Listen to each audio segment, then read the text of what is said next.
Hi Graham, lovely to meet up the other day and do a little bit of work on your swing. Just thought I'd put a quick video recap together for you to just, affirm the key points that we discussed during your visit. To be honest, mate, I mean, you do a lot of really, really good things in the golf swing.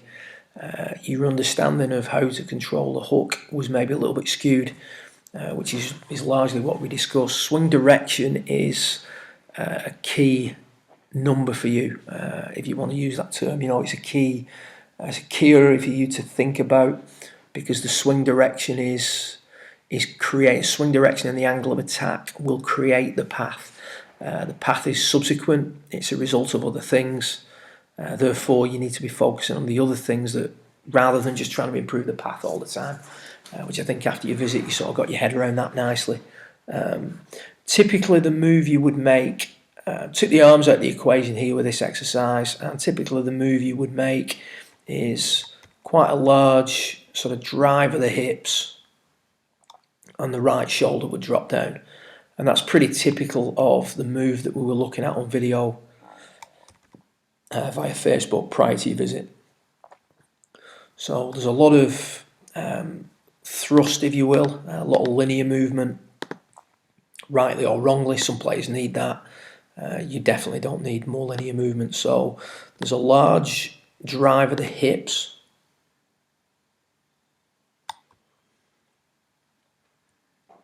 and as the hips push forward, the head translates back.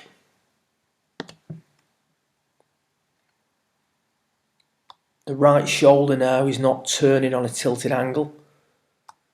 It's dropping down more than it's coming around.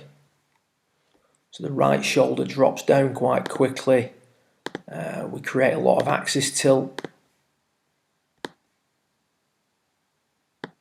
Centre of the pelvis is forward nicely, but it's that move from the top. The more you have to thrust the hips forward, even though the pelvis is not in a bad spot, it's having a marked effect. The amount of thrust forward starts to have a marked effect on your alignments coming into impact. So what we talked about is, the three main aspects of a downswing. Certainly a transition. We should be getting back into flexion from P4, top of the backswing, to P6, delivery when the shaft's parallel with the ground in the downswing. We want to be getting the upper body back into its original address flex. We want to create axis tilt, so that's the yellow arrow on the left, but we don't want excessive axis tilt, and we don't want to compromise the alignment of the shoulders too much. So here I'm asking you to work the right shoulder around more.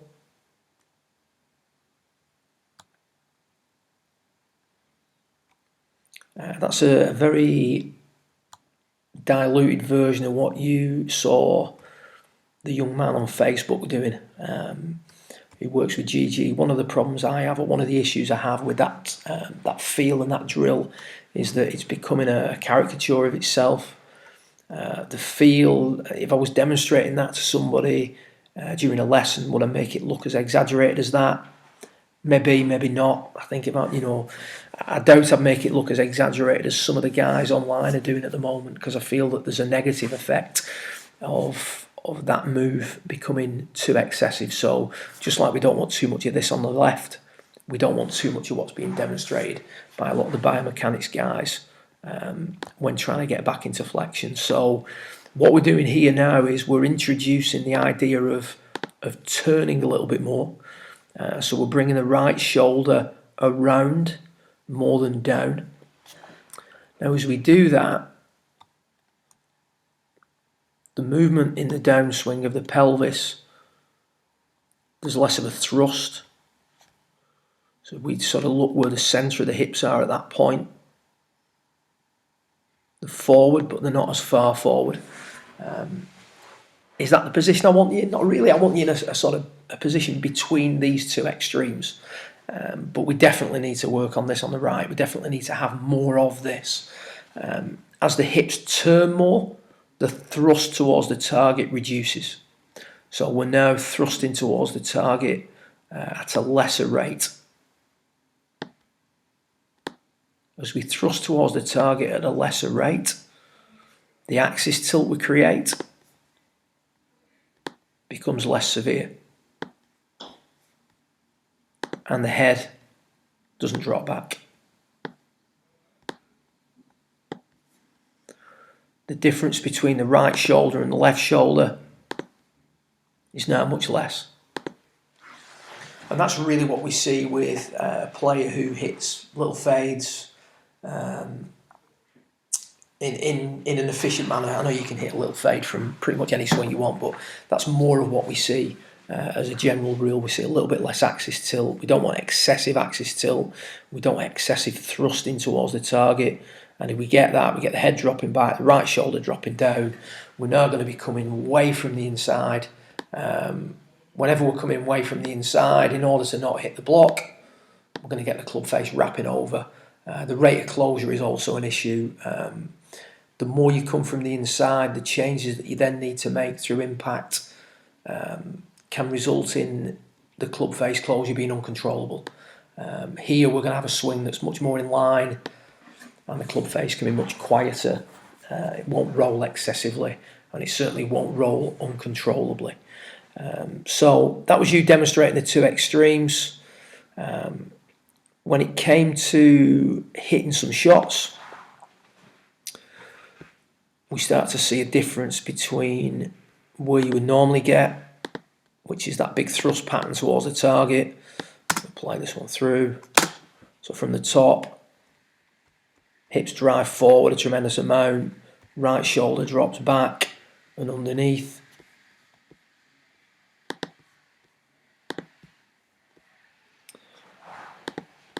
On here, we're trying to hit some little pulls. I like your backswing completing at this point. It runs out a little bit here simply because you're working on other things in the swing. You know how to control that. You demonstrated that with the jump, with the footies wearing the white jumper you sent me the other day. A little bit more rotation going in there because of the type of shot you're trying to hit. Hips don't thrust forward as much. Centre of the pelvis, to be fair, is in a very similar position. So we've got centre of the pelvis just inside the lead heel, and we've got centre of the pelvis just inside the lead heel on this as well. So it's not that the hips haven't driven forward, it's just that here the sliding of the hips has massively outraced the rotation of the hips, whereas here we're actually trying to, because you're hitting the pull, the hips are going to rotate a little bit quicker. So we've got some nice sort of rotation going on, which is stopping the club dropping behind you. And the difference in the tilt of the shoulders in these two swings is quite marked. So we've got 20 degrees of tilt at that point versus 7 degrees of tilt. The axis tilt you're creating, 65, 76. So you can see the axis tilt reducing, the shoulder tilt reducing, the head not dropping back. There's certainly less hook in the swing that you see on the right than the swing on the left. Excellent impact position. Pretty good move through the ball. There's a little bit of residual stuff in there. You may look at things in your through swing, like maybe the hands wrapping over there last minute, a little bit of flex being maintained in the upper body, left heel or left foot rolling over as a negative. It's actually in there because you've had to do it. It's almost like a way of preventing yourself pushing it too far, and we can discuss that at a later date if necessary. But for now, just keep adding some pull in there. Consider the rates at which you rotate. We know you're going to slide, we know you're going to extend, but if you forget to rotate, push, hook all day long. So you've got to be focusing on the rotational aspect of the downswing, and that can be done at various rates. Play around with the rates. The other day, we identified that if 10's the most extreme rate of rotation, if you will, 0 would be no rotation through the golf ball, and we talked about you being functional when you get to like 7s, 6s, 5s. play around with the numbers. The numbers aren't that relevant. It's just giving you something to, some sort of reference point when you're practicing, when you're playing, and it just feels more than anything. Good luck with it. If you've got any questions, feel free to give me a call, pull me at an event, we can have a chat about it, etc. Good luck with it, hope it helps, and look forward to watching this one progress throughout the season. Well done.